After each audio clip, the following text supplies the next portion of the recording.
When I first came to Bahrain, I was hoping to discover the customs of the Middle East, and this has turned out to be a very difficult thing, as people who come to the Gulf discover very early on. You find yourself surrounded by many foreigners of many different nationalities and faiths. They're all here to work, to achieve things for themselves. And this isn't what we expect to come for. This is not the culture that we're expecting to find. So for some time, Islam is obscured or masked from the people that come to the Gulf. So for a long time, I didn't discover anything about Islam. I heard the adhan and I thought, this is very beautiful, what do these words mean? And people told me. But even so, this was just information. This was almost like tourism. It was in fact probably 10 years later, after I travelled from Bahrain to Sharjah to Dubai and then on to Turkey, where I discovered something different. That's not to say that Islam is better or greater in Turkey. Not at all. In fact, sadly, Islam is suppressed in Turkey in many ways.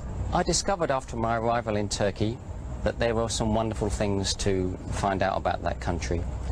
Of course, it has a great Islamic history, and this has sort of struck me visually straight away. I immediately discovered the beautiful Islamic architecture from the Ottoman period, and it was only after some time in Turkey I started to get to know the people very well. We came to Ramadan, something which I'd witnessed many times before in the Gulf, but something which I just had let it pass me by, as most Westerners do. Just an annoyance, an inability to get a cup of tea during the day. In Turkey I felt something different. I felt some sense of something else. And I soon noticed that the people who were fasting in Ramadan were the people who I'd already decided that I liked. There was an obvious correlation between the best of the people and the people who fasted. These proved to be the best of the Muslims, and I was attracted to them. So I joined in. I did what seemed like a strange thing. I started to fast in Ramadan, even though I was not a Muslim. And I found this very, very pleasing in many ways, quite challenging in other ways, but very, very pleasing. And I enjoyed the fast. I enjoyed especially the few moments before the adhan of Maghrib and waiting quietly with the people that have been fasting all day, working right through the day, because in Turkey there's no allowance made for Ramadan in the work. So people are fasting completely from the beginning of the day until dusk, and they're working all the time. And I did this also. And this is difficult, but alhamdulillah we succeeded. And I was impressed with this, and this gave me a feeling of achievement, and it inspired me to do more studying. And around this time somebody gave me my first Quran, and I was able to read it in the English and to understand something. And I was amazed when I read it that there was nothing strange in this book. I'd expected it to be full of, I don't know, Eastern mysticism, whatever nonsense you like to think that as Westerners we imagine. There was nothing odd in it. In fact, what I discovered was it wasn't like the Bible. I'd never been able to understand the Bible. The Bible seemed to me to be full of contradictions, peculiar stories that didn't seem to add up, and things which didn't seem to convey the message of Christ. The message of Jesus didn't seem to come through in the Bible except in some parts. Later I've studied this more closely and I now understand why, but that's not the subject now. The point was that the Quran made complete sense. So I read it, and this inspired me to read more. I read the biography of the Rasul and the life of Prophet Muhammad Sallallahu Alaihi Wasallam, and this inspired me also. This was also very, very interesting. Clearly this was a great man in history.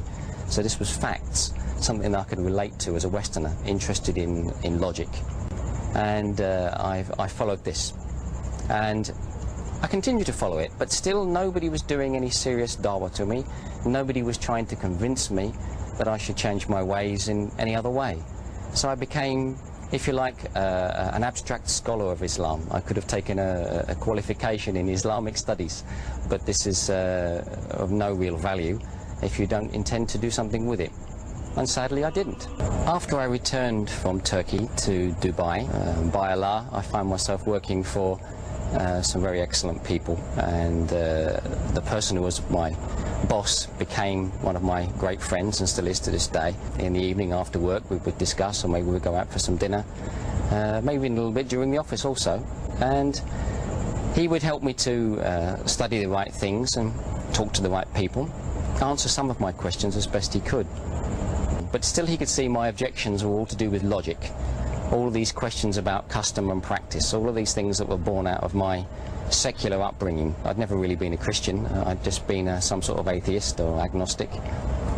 I continued to ask questions, and there were questions he couldn't necessarily answer himself. Fortunately, after some time, I think it was maybe after at least a year, some men came into his orbit, some businessmen, some European Muslims, who were trying to start a great project. Their project, particularly at that time, was the wish, the great desire to reintroduce the Islamic gold dinar, so the currency of the Muslims. This seems like, even now, seems like an awfully big desire and a huge goal, and it was then, it remains so. But he brought this to me and he said, "Hey, you're a finance man, what do you think of this? There's some European Muslims who are trying to bring a practical aspect of Islam. The idea is that you cannot pay the zakah unless there is a gold dinar to pay it with. So you only have 4 pillars of Islam, and you must find the other one by some proper means." So he said to me, "What do you think of this idea?" Of course, I'd learned all about Islam, I knew what he meant by these pillars, and I said, "Rubbish, it can't be done. There's no way that they can overcome the financial system of the Kafirs, and this will fail." And he said, "Well, why don't you come and tell them this?" I think I was in a bad mood, and I said, "Yes, sure, I'll tell them." And so he took us out, and I met these men. They were Spanish and Germans, spoke English very well, very educated, very wise, great scholars. They'd reverted to Islam 10, 20 more years before, and their knowledge was very great. These men are still doing great dawah all over the world. So we discussed. We went to this restaurant, and we talked and we talked. We started with their dinner, and I asked my questions. And for the first time, I started to get answers that I couldn't challenge. They weren't just answering my questions from a religious point of view, but they were also answering from a point of view of logic and all the scientific sense that I thought I had and I thought I had as my objections, and arguing these points of religion and philosophy. And at 1 o'clock in the morning, and it was a Wednesday night in the middle of the week, they said to me, "So, do you have any more questions?" And I said, "No, I don't. I've run out of questions." So they said, "Now what? You're going to embrace Islam?" What could I say? I could only say yes. So it was. They invited me to come to their house on the following Friday, 2 days later. I came to their house, we prepared, they gave me some last lessons, some last advice, things I needed to know about the Salah, about making wudu, ghusl. And we went to the Grand Mosque in Jumeirah, where I said my Shahada. And I immediately got 1,000 big brothers all hugging me and delighted. And I'd never seen so many happy faces, never. No birthday party, no Christian gathering, no any other sort of gathering. So many pleased people, and they're all pleased for me. So that's my story. I hope it hasn't bored you too much. I think I just have one thing I want to say. Those of you that are watching that were born Muslims, alhamdulillah, you were blessed. And I just hope that you treasure it and you treat it as you should, as a gift that you were given at birth, something very wonderful.